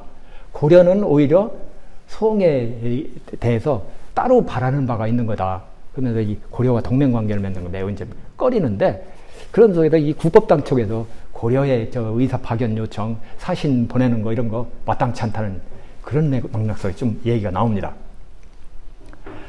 그리고 또 이제 그 여진과의 관계에서 완안부 여진이 성장하던 초기에 고려가 완안부에 이제 사신을 파견하고 그러는데, 그때 이루어진 외교 교섭도 고려 출신 의사의 활동이 계기가 됩니다. 이게 무슨 소리냐면 금사에 실려 있는 기록인데요. 전에 질병을 잘 치료하는 의사가 있었는데 본래 고려인이었다. 어디서 왔는지도 모르고 성명도 알려지지는 않았다. 고려의 여진의 완안부에 거주를 했다. 목종, 영가, 그 금건국 이전에 완안부의 수장이었습니다. 목종의 친척이 병을 앓고 있었는데 그 의사가 진찰했다. 목종이 의사에게 말하기를 내가 이 사람이 병을 고친다면 내가 사람을 시켜 고국으로 귀환시켜주겠다고 했다. 의사가 수락하여 과연 치유하자 영가가 처음에 약속한 대로 돌려보냈다. 목종이 친척인 수화를 시켜서 의사를 호송해서 고려 국경에 돌려보냈다. 의사가 귀국해서 고려인들에게 흑수부에 사는 여진 부족이 날로 강성하여 군대가 정예화되고 해마다 풍년이 든다고 말했다. 고려왕이 그 말을 듣고 여진에 사신을 보냈다. 그러니까 초기 접촉 과정이 이런 식으로 비공식적인 의사의 활동 이런 걸 통해서 이루어지고 있다는 거죠. 그러면서 이런 활동들이 양국과의 관계를 상당히 이렇게 좀 완화시켜주는, 긴장 관계를 완화시켜주는 이런 효과들이 있는 겁니다. 일본에도 아까 설명드린 것처럼 의사 파견을 요청합니다. 문종의 질병을 좀 치료해줄 좀 고명한 의사를 파견해달라고 합니다. 근데 일본에서는 뭐 여러 가지 핑계를 대면서 역시 그 세국 정책을 펴거든요. 그래서 성사되지는 않았지만 외교 교섭을 타지하는 분명히 의도를 갖고 있는 것이었다는 겁니다. 그래서 당시 외교 교섭 과정에서 의학, 의술 교수는 선진 문화의 교류뿐만 아니라 상대 국가의 우호를 증진하는 데 중요한 역할을 담당하고 있습니다. 다음은 이제 승려들의 교류 활동을 한번 보고자 합니다. 이게 여러 사례가 있는데 대표적으로 대각국사 의천을 한번 예를 들으려고 합니다. 대각국사 의천은 문종의 아들이죠. 아들로서 승려가 됩니다. 고려시대에는 왕다들 중에 한두 명은 꼭 승려로 만들어서 이 불교계를 장악을 합니다. 대각국사 의천도 그런데, 의천은 어려서 이 소옥나라로 유학하려고 그래요. 중국에서 발전된 불교 문화를 좀 받아오겠다. 그런데 당시 조정에서는 이것을 금지합니다. 왜 그러냐면은 아직 송과의 외교관계 맺기를 전이었는데, 만약 고려의 왕자가 송에 갔다는 얘기를 거란이 들으면은 거란이 가만히 있겠느냐는 거죠. 괜히 긁어부스럼내는 거니까 가지 말라고 그럽니다. 그래서 이 유학을 불허하니까 1085년에 소홍상의 배를 타고 밀항을 해버려요. 그러니까 고려 조정에서 깜짝 놀래갖고 부랴부랴 이제 다시 뒤따르는 사신단을 보내고 그럽니다. 근데 이 의천이 밀항에서 오니까 송에서는 완전히 쌍수를 들고 환영합니다. 당시 신법당이 장악하고 있었는데, 이 고려의 왕자가 왔어? 이거 뭐 아주 큰 저라는 거예요. 그래서 송나라 황제가 인견을 불러보고 또 이 체제하고 여행하는데 각종 편의를 제공을 합니다. 의천은 약 한 14개월 동안 송에 체류를 하고 귀국을 하는데, 그러면서 송에 왕자로서 수많은 재화를 치주해서 사찰보수와 경전 간행을 하는 등 송의 불교계에 기여를 합니다. 옆에 보는 사진이 바로 항주에 있는 해인 고려사라고 하는 절입니다. 원래 이름은 해인원이었어요. 이건 어떤 절이냐면은 의천이 송에 가서 정원법사라고 하는 그 스님한테 화엄학을 배웁니다. 화엄학을 배우는데 굉장히 정원 스님을 그렇게 의천이 존경을 해요. 그러면서 이분이 머무르고 있던 해인원이라고 하는 절에 상당히 많은 시주를 해갖고 그 사찰을 중창을 합니다. 그래서 거기다 이제 고려자를 붙여갖고 해인고려사라는 이름을 붙게 되죠. 근데 이게 문화혁명 때 이게 폐사가 돼버립니다. 그걸 공격해서 홍위병들이 공격을 해서 폐사가 돼버리는데, 그 이후에 이제 한국과 중국이 이제 뭐 국교를 맺고 뭐 이렇게 관계가 좋아지면서 요즘은 이게 다시 복원이 됐다고 그럽니다. 그래서 복원된 사진이 있죠. 그리고 경전 간행을 하는 등 송해 불교계에 상당한 기여를 합니다. 의천은 중국에 머물면서 여러 종파의 승려들과 사찰을 방문하고 막대한 불교 전적을 수집을 합니다. 그래서 의천의 속장경이라고 여러분들 알고 있을 텐데, 그 속장경을 간행하는 중요 기반이 되죠. 이때 가지고 온 경전들이.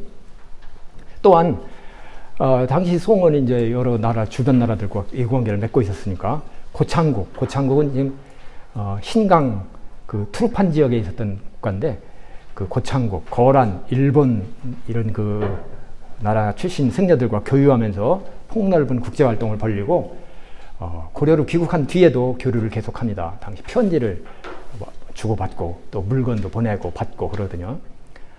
1097년에 사신으로 왔던 거란의 야율사제라고 하는 이분이 있는데, 이분은 뭐 거란으로 돌아간 뒤에도 의천과 서한을 왕래하면서 불교 전적을 보내고 또 거란 승려들과 서로 이렇게 연결시켜주고 그럽니다. 당시 이 12세기죠. 이 12세기 전반기인데 의천이 활동하던 시기, 이렇게 의천의 이런 활동이 국제적으로 상당히 이제 알려졌다는 겁니다. 송에서는 이 유교 지식인 문사들, 의사들, 악사, 화소공이라고 해서 뭐 이렇게 화가와 그 다음에 조각 뭐 이런 거 하는 이 화소공, 그 다음에 점술가 이런 사람들이 고려에 와서 활동을 하고 또 일부는 고려에 귀화도 합니다. 그 밑에 있는 자료가 송사에 실려 있는 자료인데요.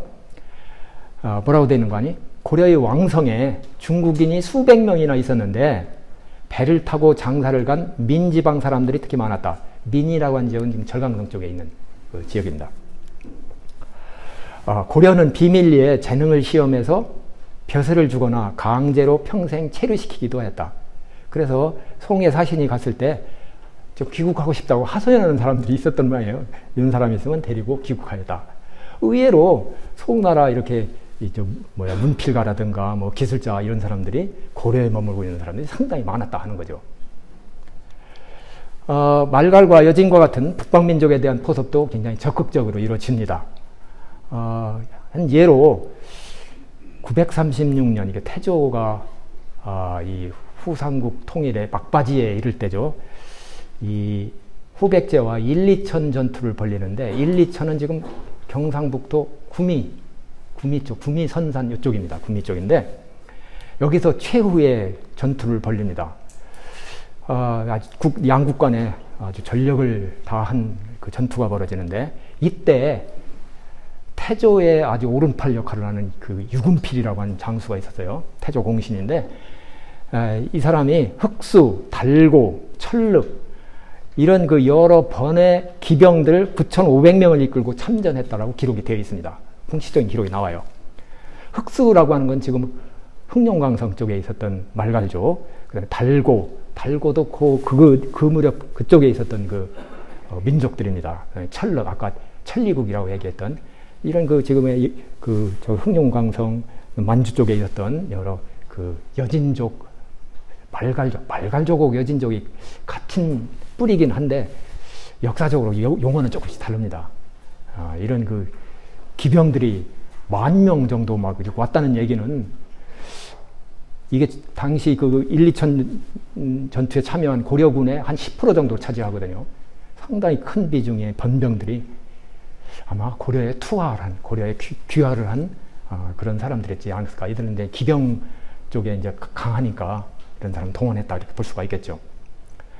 그 이후에도 전쟁포로나 투하 등으로 고려에 거주한 거란 여진인들이 상당히 많았습니다. 그래서 12세기 초 기록에 의하면은 거란포로 수만 명이 고려에 거주한다는 기록이 있습니다.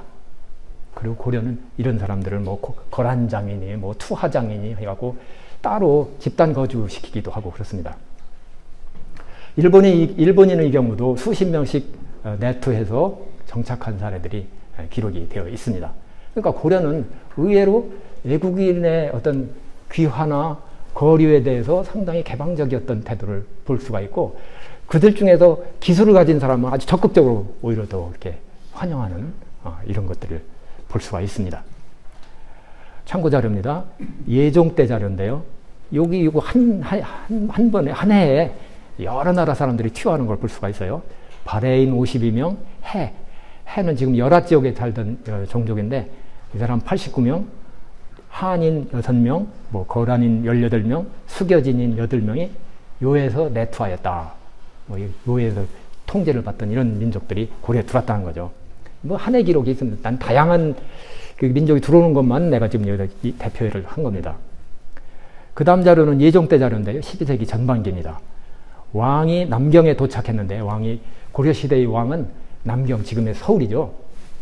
서울에 주기적으로 왕래를 합니다. 그 이유를 설명드리자면은, 현종이 원래 왕이 될 적이 아니었잖아요. 왕이 될 적은 아니었는데, 천추태후, 이 사람이 자기 아들을 김치항이라고 하는 사람과 사이에 난 그 사생아가 있습니다. 이 사람을 왕으로 삼으려고 왕이 후계권을 갖고 있었던 이 당신 대량원군이라고 불렀습니다. 이 사람을 핍박을 가하거든요. 승려로 만들어버리고 막 그럽니다. 근데 이 현종이 이 승려 시절에 지금 삼각산, 북한산이죠. 이쪽에 있는 절들, 뭐 승가산이 뭐 이런 절들에 이렇게 살면서 자객을 보내오면 그 절에 있는 승려들이 막아주고 그럽니다. 그러면서 상당히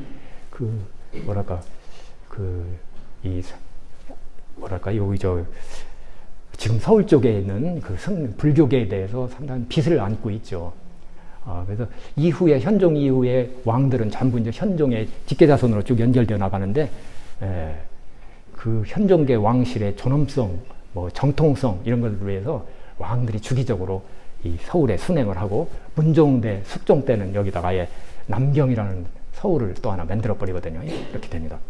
근데 이때 예종이 남경에 도착을 했는데, 당시 투하해서 남경의 기내에 흩어져 사는 거란인들이 거란의 가무와 자피를 연주하면서 어가를 맞이하자 왕이 관람했다라는 기록이 있습니다. 이거는 거란인들이 고려에 살면서 이제 집단적으로 아마 거류를 했었고, 자기들이 고유한 어떤 풍습이나 음악 같은 걸 유지하고 있었다는 거죠. 이런 것들을 우리가 볼 수가 있습니다. 거란과 금은 원래 이제 유목문화 기반이니까, 그런 기반에서 아까 이제 정착 농경사회와의 결합을 추구한다고 그랬는데, 중국 문화를 수용을 해서 새로운 문화를 만들어 나갑니다. 그리고 이들 북방 출신의 투하인들은 고려의 기술과 노동력을 제공해서 고려의 산업과 문화 발전에 크게 기여를 합니다. 기록에 따르면 여진의 전공이라고 해서, 이건 모직물 장인입니다. 모직물을 만드는 기술자. 이 사람이 내투하기도 하고, 고려도경에는 거란 포로 가운데 숭업 기술을 가진 자들이 열의 하나꼴이었다. 그리고 그 중에서 기술이 뛰어난 자들은 고려의 왕부에 소속시켰다고 얘기를 합니다. 그 때문에 고려에서 그릇과 의복 등이 더욱 정교해지고 화려해졌지만은 이전의 순박함은 회복할 수가 없다라고, 이게 중국인들의 견문기에 나온 겁니다.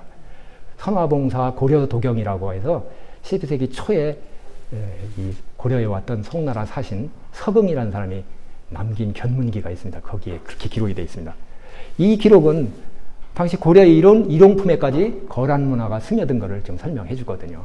그래서 알게 모르게 우리 북방 문화의 영향을 상당히 많이 받았다는 겁니다. 예를 몇 가지 이제 보고자 합니다. 우선 석탑의 예, 북방 문화가 고려의 문화에 어떤 영향을 끼쳤는가 하는 거예요. 11세기부터 12세기까지 고려 석탑의 탑신일 수도 있고, 또는 뭐 밑에 기단석일 수도 있습니다. 여기에 호국적인 명문이 새겨집니다. 사진이 요게 제천 사자 빈신사지. 왜 월악산 국립공원이죠. 월악산 여러분들 국립공원 거기 많이 가실 텐데, 거기 가면 사자 빈신사라고 하는 절터가 있어요. 다른 건 아무것도 없고 이 석탑 하나 남아 있습니다. 물론 상련부 쪽은 좀 날아가서 원래 몇 층이었는지 모르게 보통 한 5층 정도로 추적이 되는데, 여기는 4층만 남아 있습니다. 이 사사자 석탑으로 사자 네 마리가 탑신을 바치고 있는 형태를 사사자 석탑이라고 그러는데, 요거 신라 말기부터 이런 형태들이 등장합니다. 여기 있는 것도 굉장히 잘 된 거죠. 근데 요 중대석 부분에 명문이 쭉 새겨져 있습니다. 그 명문에 보면은 뭐 이게 태평 2년이니까 1022년 현종 때입니다. 거란전쟁이 막 끝난 그 시기예요. 그 시기에 보면은 불법이 어쩌고저쩌고 천하가 태평하고 점에서 영소원적, 그래서 원망스러운 적이 영원히 없어지기를 이게 기도하는 얘기들이 나오거든요. 이런 호국적인 명무들이 바로 요 고려 전기의 석탑에 새겨져 있는 예가 상당히 많습니다. 개경에 가면 개경 박물관에 그 야외에 개국사탑이 있는데, 요거 강감찬이 세웠다는 명문이 있거든요. 근데 거기도 보면 그런 비슷한 표현들이 나옵니다. 그런 것들은 거란과의 관계를 염두에 두지 않고서는 이런 명문이 왜 나오느냐를 알기가 어렵죠. 그 다음에 초층 탑신 밑에 별석 받침이 전층으로 확산되는 특징이 보인다. 이게 무슨 소리냐면, 여기 신복사지 석탑을 예를 들었는데, 여기가 하대석, 중대석, 상대석, 여기가 기단부고, 여기서부터 초층 탑신, 초층 옥계석, 옥계석이 하나, 둘, 셋, 3층 석탑이죠. 자, 그런데 여기서 탑신 받침이라고 하는 게 뭐냐면 바로 요겁니다. 요거. 이게 옥계석과 옥계석 사이, 즉 옥계석 위에 상층 탑신 밑에 또 하나 받치는 게 있죠. 이걸 탑신 받침이라고 하는데, 원래는 없든가 아니면은 초층에만 있었는데, 이게 전층으로 다 이렇게 확산되는 모습들이 이 시기에 나온다는 거예요. 근데 그건 이게 왜 이런 식으로 나올까를 학자들이 연구한 결과, 이게 전통적으로는 우리나라에 목탑들이 많이 만들어지고 있습니다. 목탑들이 많이 만들어지고, 왜 황룡사 9층탑 여러분들 들어보셨잖아요. 이렇게 목탑 그런 건데, 목탑에서는 그 목조 건축 그걸 그대로 본떠서 만들거든요. 그래서 거기서는 뭐 이렇게 그런 그 목탑 양식에 나오는 난간 구조 같은 것들이 있습니다. 그 다음에 거란 쪽에서 독특하게 나오는 암층형 평자 구조라고 하는 건축 용어인데, 이런 게 있어갖고 그게 나온다는 겁니다. 암층형 평자 구조라는 걸 뭐냐면, 난간을, 건축물에서 난간을 만들 때 난간 밑에 이 공포라고 해서 받침이 있습니다. 사찰에 가면 왜 지붕하고 기둥 사이에 이렇게 받쳐주는 구조가 있습니다. 그래서 다폭의 양식이 어떻고 주심포 양식이 어쩌고 나오는데, 그 공포가 만들어져 갖고 마치 그 난간이 독립된 층간처럼 보이게 만드는 구조가 있어요. 그게 그 영향 하에서 바로 모든 탑신에 이렇게 탑신 받침을 두게 된다는 거죠. 이게 거란 그 탑이나 건축에서의 특징이라고 그렇게 설명을 합니다. 그래서 이런 것들이 나타나는 것은 거란의 건축적 영향이 아니냐, 뭐 이렇게 설명을 합니다.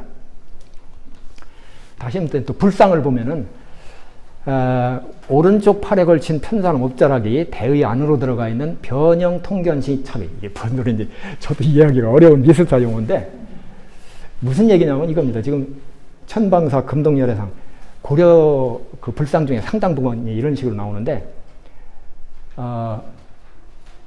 이 대의라고 해서 이 겉에 걸치는 그 옷이 있습니다. 불상에서.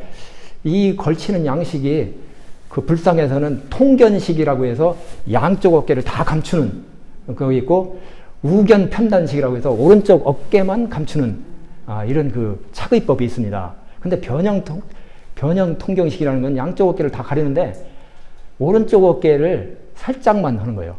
이쪽 어깨는 다 가리잖아요. 오른쪽 어깨를 살짝 가리고, 이 옷자락이, 대의자락이 둘러갖고 이쪽으로 다 이렇게 하는 이런 양식입니다. 이거 고려 불상에서 이 시기부터 나타나기 시작한다는 거예요. 그리고 이 불상은 가운데 이제 수평으로 이렇게 내위가 감아져 있는데, 중요한 건 이 변형 통견식 양식이라고 하는 것이 이게 거란 양식이 아니냐 하는 거죠. 그 다음에 보살상 중에서 이 한송사 석조보살 좌상처럼 이렇게 원통형으로 된 보관을 쓴 보살상들이 몇 구가 고려시대에 만들어집니다. 근데 이것도 이렇게 원통형으로 만드는 것도 거란의 영향이 아니냐라고 하는 그 설명이 있습니다. 그 다음에 이제 보살상 중에 이게 두 건을 둘러서, 나한상이죠. 나한상 중에 이렇게 두건을 둘러쓴 그 나한상들이 생기게 되는데 이것도 그 거란의 영향일 거라고 보통 추정을 하고 있습니다. 그래서 이런 불상에서도 그런 모습이 보인다는 거죠. 금속공예의 예를 또 이렇게 보면은 청동 은입사 표류수금문 정병. 이름도 좀 길은데요. 청동은 물론 청동으로 만들었다는 얘기고, 은입사라고 하는 것은, 입사라고 하는 기술은 뭐냐면은, 여기 이걸 예를 들면 이건데, 이렇게 정병, 이런 모습의 형태의, 이건 주전자죠. 주전자 같은 거를 이제 정병이라고 부르는데, 표면에, 금속기 표면에 끌 같은 걸로 홈을 팝니다. 그런 다음에, 은 판지를 그 홈에다 다 메꿔요. 마치 상감청자 만들듯이 그런 식으로 표면에 다른 재질의 금속을 갖다 끼워서 이렇게 문양을 만드는 겁니다. 나전 자개 만들 때도 그런 식으로 이렇게 만들잖아요. 그런 것처럼 하는데, 이건 은입사, 은으로 이제 입사했다는 거죠. 그 다음 표류수금문이라는 거죠. 여기서 제일 중요한 건 표류수금문입니다. 포류수금문. 포는 부들, 왜 물가에 사는 식물 중에 부들이라는 게 있잖아요. 부들풀. 그 다음에 유는 이제 버드나무. 그 다음에 수금이라는 거, 그렇지. 수금이라는 거는 이제 물새 같은 것들입니다. 물새, 오리, 이런 것들이거든요. 여기 나오죠. 버드나무, 부들풀, 물새, 오리, 이런 것들을 구성되는 문양을 포류수금문, 이렇게 하는데, 이런 식으로 된 그 금속기들이 고려시대에 만들어집니다. 요 나라의 거란의 영향이다. 이렇게 얘기하는 거예요. 그 다음에 연지영병 향료. 연지영병 향료는 여기 있는데, 이 국박에 있는 거죠. 연지는 연꽃 가지란 얘기예요. 여기에 이제 이게 뭐죠? 연잎이고, 여기에 연봉우리가 있는데, 여기에 이제 향을 피우게 돼 있는 상태죠. 이거 연가지식으로 이렇게 연결되어 있습니다. 이거 국박에 가면 볼 수가 있어요. 이런 형태. 그 다음에 동경, 구리거울 중에 쌍용과 태극화염보주가 조합된 문양의 동경. 이것도 거란 영향일 거라는 건데, 이거 좀 사진 상태가 좀 별론데, 용암 금천유적에서 발굴된 겁니다. 쌍용, 용이 2마리가 있죠, 밑에. 우리 상하로 양이 있고, 요 사이에 보주가 있습니다. 근데 문양이 태극 문양으로 되어 있어요. 요런 문양을 가진, 이 거울도 거란의 영향일 가능성이 있다는 겁니다. 그래서 의외로 북방 문화가 고려에 들어와갖고 끼친 영향이 한두 가지가 아니구나 하는 걸 우리가 요즘 이제 다 알게 된 거죠. 여러분들이 이게 실물이 궁금하시면 다 국박 같은 데 가면은 보실 수가 있습니다. 가서, 이거 강의 시간에 본 거요. 이렇게 보시면 되죠. 이거 거란의 영향이래. 이렇게 봤을 때고요. 예, 다음은 이제 마지막으로 고려 문화의 다원성과 자기인식입니다. 외부의 문화에 굉장히 개방적으로 대하면서도 자기 주체성을 상실하지 않는다는 거예요. 자, 국제적인 교류 교역이 활발한 가운데 문화의 다원적인 성격이 커졌습니다. 특히 이것이 사상과 종교 차원에서 아주 두드러지게 나타납니다. 우리가 조선시대는 성리학 제일주의잖아요. 성리학이 주도하면서 다른 그거에 대해서는 다 이단이라고 해서 공격을 해버립니다. 근데 고려시대에는 그렇지 않다는 거예요. 불교, 유교, 풍수지리설, 도교 이런 것들이 자기 영역을 다 인정을 합니다. 다만 유학자들은 다른 종교가 정치에 난 관여하지 말라 하는 입장인 거죠. 정치에 의해서 기복불교라고 하고 국가적으로 국운을 빌기 위한 행사 이런 것은 하등 도움이 안 된다. 합리적인 정치에 거림도 된다. 그것만 빼면은 명복을 빌기 위해서라든가 자기 심신을 수양하기 위한 이런 것들은 효용성을 다 인정을 합니다. 이미 태조 왕건의 훈요 10조에서 유학, 불교, 풍수지리사라는 걸 국가의 지도 이념으로 제시를 합니다. 그리고 12세기에도 고려 중기에도 왕이 이제 서경에 주로 많이 행차를 하는데 거기 가서 국정 쇄신을 청명할 때도 유교 이념을 강조하는 한편 음양의 순응에 받들고 불교를 보호하여서 존숭하고 선풍과 사선의 자치를 준수하고 영광을 더하라. 이런 지시를 내리고 그럽니다. 왕명으로 이런 것들이 나온다는 거예요. 그리고 당시 유학자들도 유학은 치국의 근원, 불교는 몸을 닦는 수신의 근본이라고 병렬적으로 인식하든지 아니면 유불도 이 삼교가 서로 공존해야 된다. 공존하면서 발전해야 된다는 삼교 공존론적인 관점을 가집니다.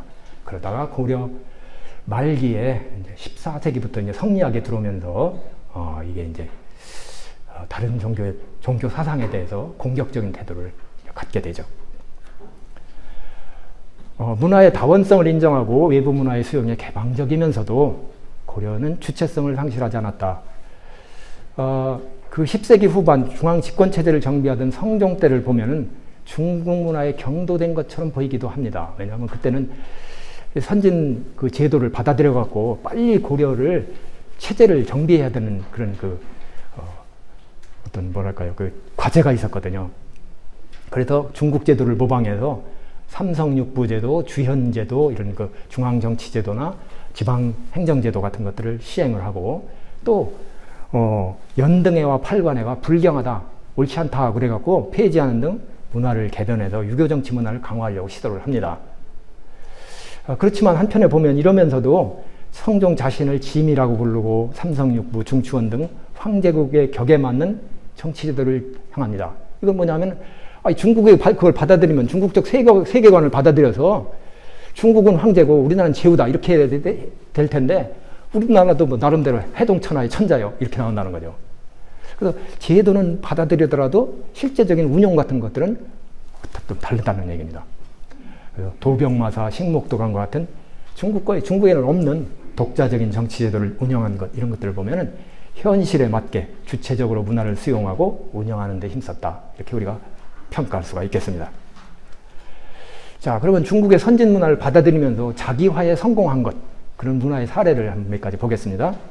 대표적인 걸 우리가 청자를 들 수가 있는데 청자는 분명히 중국의 영향으로부터 만들어지기 시작합니다. 늦어도 10세기에 고려에서 청자가 만들어지기 시작합니다.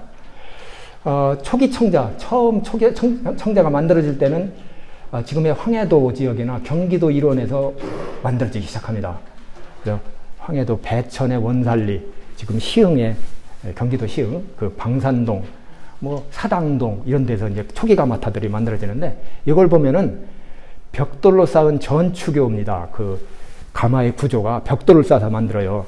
그건데 이것은 중국 5대의 월지역, 월주라고 해서 지금의 어디죠? 영파, 절강성 영파 뭐 이쪽에 있습니다.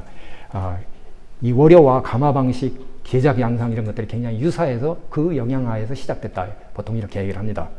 그래서 늦어도 10세기 중반에 초기 청자의 제작 기술이 중국에서부터 유입됐다 이렇게 볼 수가 있고 이렇게 되는 이유는 고려 초기에 바로 10세기 초기에 뭐 광종이나 성종이나 이런 사람들이 중국 문화를 적극적으로 들여오려고 하거든요.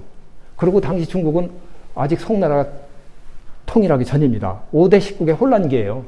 기술자들이 막 고려로 들어옵니다. 피난 비슷하게 해서 그런 거죠.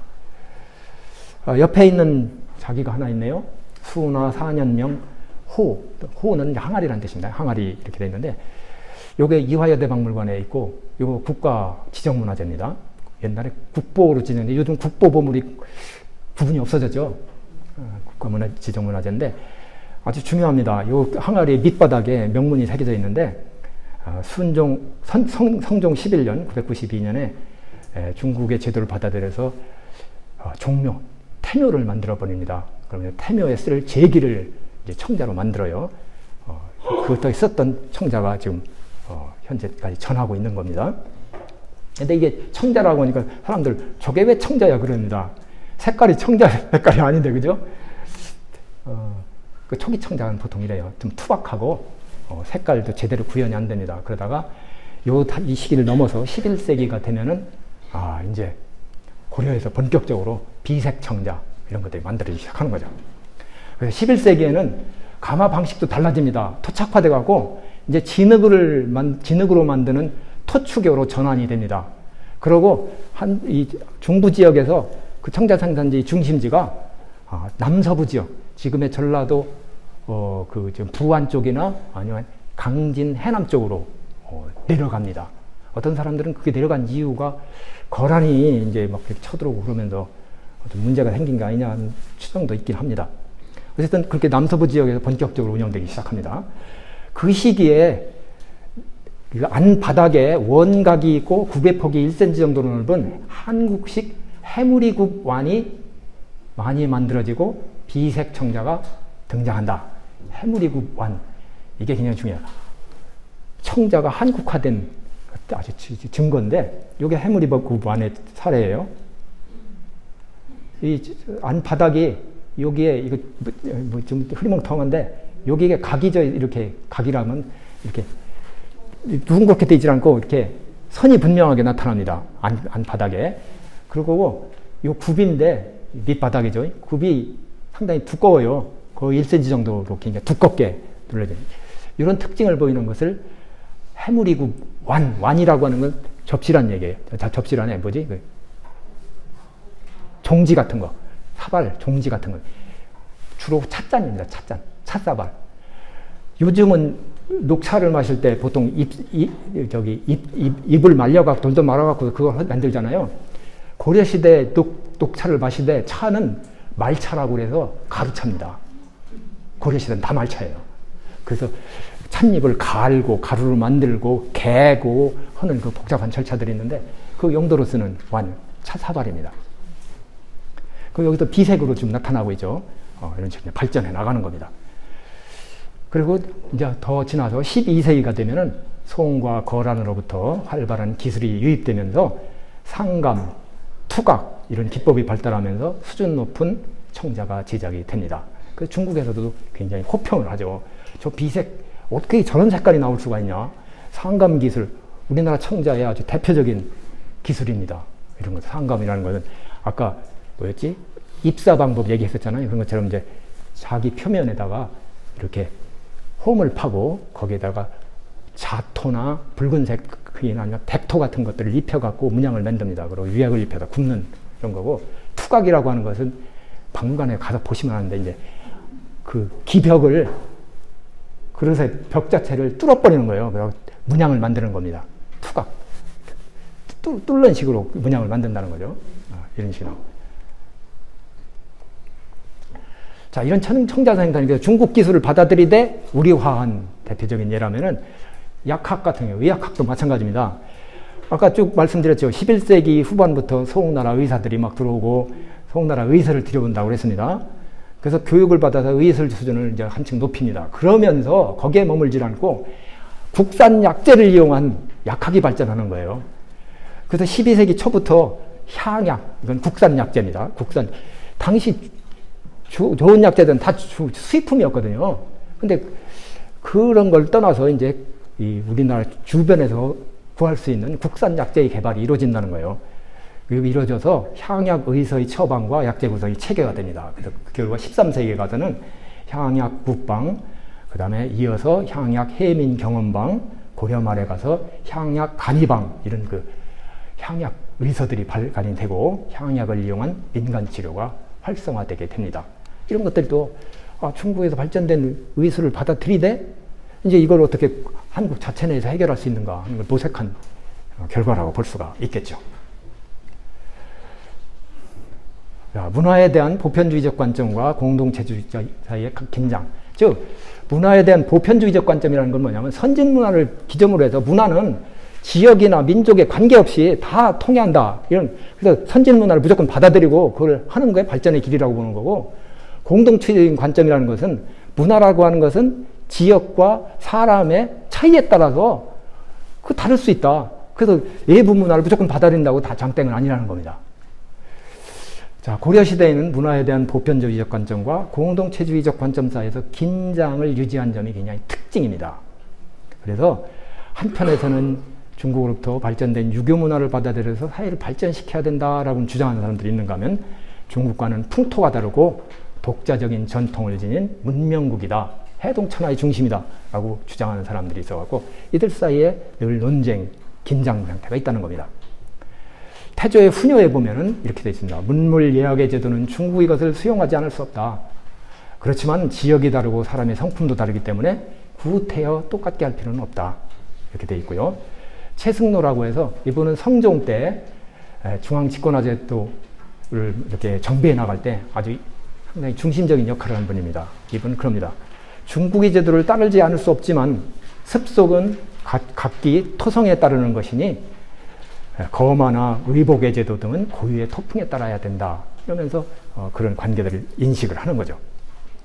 자, 문화 보편주의를 강조한 인물들은 유교 문화의 수용이 바로 사회 발전의 수단이다 라고 인식을 하고, 공동체주의적 관점을 강조한 인물들은 문화는 고유의 어떤 지역성 그리고 역사적 맥락이 중요하다. 그래서 그런 의미에서 유교 문화는 역시 상대적이다 이렇게 인식하는 겁니다.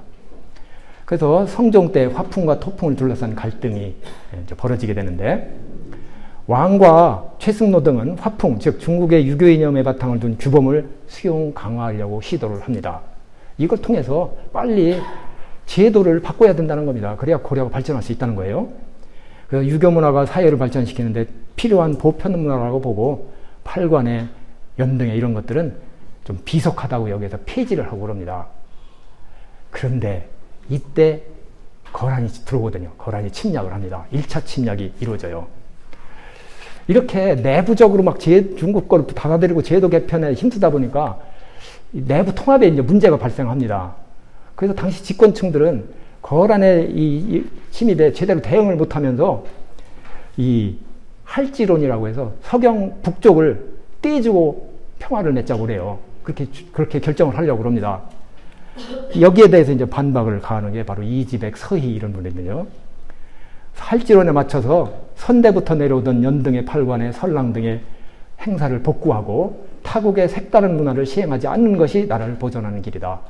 사회 통합이 먼저라는 겁니다. 그죠? 공동체 고유의 문화 능력을 배제하면서까지 중국 문화를 일방적으로 수용할 것이 아니라 전통 문화를 신뢰한 바탕 위에서 추진해야 된다고 인식을 합니다. 결과적으로 이제 이지백과 같은 생각을 가졌던 서희의 활약에 의해서 거란의 침략을 물리치고 강동 6주까지 덤으로 얻는 이런 그 성과를 거두죠. 그러니까 당연히 그 이후의 추세는 이제 중국 거를 무조건 받아들인다는 이 태도를 지향하게 됩니다. 그래서 그 수정에서 팔관의 연등회 같은 것들을 다시 복구하게 되고 그렇죠. 그 뒤에도 문화에 대한 보편주의적 인식과 공동체주의적 인식을 둘러싸고 긴장관계가 쭉 이어집니다. 그것이 폭발한 것이 묘청의 서경반란이에요. 12세기 인종 때죠. 인종 초에 이제 이자겸의 반란이 일어나면서 개경 만월대가 불탑니다. 개경의 정궁이 불타버려요. 왕궁이 불탔다? 이건 왕조의 정통성의 문제입니다. 그래서 다 빨리 이런 위기 상황을 돌파하면서 왕의 국정 리더십을 강화를 해야 돼요. 이럴 때 정책 방향이 두 가지로 나옵니다. 하나는 묘청과 같은 사람들이에요. 이 사람들은 혁신적인 방법을 주장합니다. 야, 이거 왕의 칭제권은 황제를 칭하고 아주 독자적인 연호를 써야 된다. 고려는 아까 해동천하를 얘기하면 해동천자로서 황제국이라고 얘기했잖아요. 외부적으로는 4대 애교를 했습니다. 그러니까 외부적으로도 황제를 칭하자는 거예요. 그리고 독자적인 연호를 쓰자는 얘기입니다. 그전에는 황제를 칭하면서 독자적인 연호를 쓰지 않았어요. 물론 태조 때 태조 왕건이 그 연호를 독자적인 연호를 썼고 광종이 연호를 쓴 건 있습니다만은 일반적으로는 쓰지 않았거든요. 근데 이때 와서 칭제 건언을 하자고 주장을 하고 서경으로 아예 천도하자는 겁니다. 그래서 새로운 기반 위에서 하고 그런 바탕 위에서 금나라를 정벌하자고 주장을 해요. 금국정벌. 아주 혁신적인 방향을 하는데 이에 대해서 이제 김부식 세력들은 유교 이념의 바탕을 두고 민생을 먼저 살펴야 된다. 서경천도 하려면 돈이 얼마나 드냐? 인력동원은 얼마나 하냐? 금국정벌? 지금 사회가 지금 이 정도로 약화된 상태에서 어떤 군사력을 금국을 정벌하냐? 이거 하면서 오히려 당장 사회를 안정시키는 게 더 중요하다고 보는 겁니다. 그래서 이런 그 김부식 세력과 묘청 세력이 대립을 하면서 이제 이걸 바꿔 표현하면은 이 묘청 세력은 불교 전통사상 이런 것들 기반을 뒀고 김부식 세력은 유교를 더 강조하는 입장이었고 이런 것들이 바로 국풍과 화풍의 긴장관계 속에서 나왔다 이렇게 우리가 볼 수가 있겠습니다. 마지막으로 보여드리는 이 자료는 묘청이 서경천도를 주장하면서 평양에 세웠던 궁궐입니다. 대화궁이라고 해서 이 대화궁 터만 현재 남아있고, 여기에 이것을 2000년대 중반, 2005년, 2007년 이때 이제 북한에서 발굴을 했어요, 대화검을. 그래서 그 발굴한 보고서는 아니고 그 자료들이 남한에 전해지기도 했는데, 여기 보면 이 대화검의 면적이 55만 제곱미터. 지금 경복궁보다 거의 2배 정도 넓습니다. 무지하게 넓어요. 건축 면적이 약 1만 5천 제곱미터요. 내궁과 외궁으로 구성되어 있는데, 이런 궁궐의 구조나 이런 것들은 대개 고구려 안압궁의 그 구성과 비슷하다, 이렇게 해서 고려가 이제 고구려의 계승자라고 주장하면서, 특히 이 묘청과 같은 사람들은 그걸 많이 주장하잖아요.